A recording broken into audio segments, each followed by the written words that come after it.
দেশব্যাপী নানা ধরনের বিশৃঙ্খলার পেছনে রয়েছে ইন্ধনদাতা বলে জানিয়েছেন সেনাবাহিনী। তারা বলছে দেশের অস্থিতিশীলতা তৈরি করাই এদের উদ্দেশ্য। তবে এই ইন্ধনদাতা কারা সে বিষয়ে সুনির্দিষ্ট কোনো কিছুই বলা হয়নি।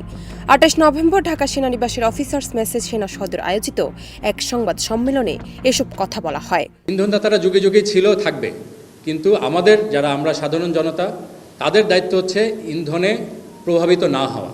সংবাদ সম্মেলনে military operations directorate colonel staff Intekhab Haider Khan বলেন, বর্তমান পরিস্থিতিতে আইন শৃঙ্খলার অবনতি বা যেসব প্রতিবাদ বা অস্থিরতা হচ্ছে এগুলো করছে মূলত তিন ধরনের মানুষ। একটা হলো যারা চিহ্নিত অপরাধী, যাদের কাজই হচ্ছে বিভিন্ন ধরনের অপরাধ করা। আরেকটা হচ্ছে ইন্ধনদাতা, যারা উদ্দেশ্য প্রণোদিতভাবে অনেক কিছুই করছেন। আরেকটা পক্ষ হচ্ছে দেশের সাধারণ জনগণ।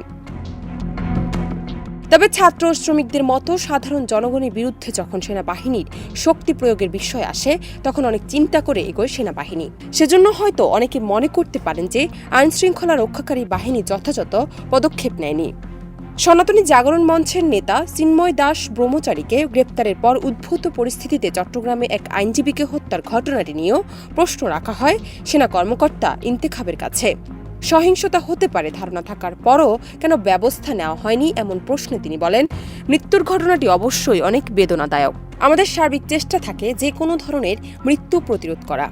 আমাদের সক্রিয়তার কারণেই হয়তো অনেক বড় ঘটনা সেখানে ঘটেনি।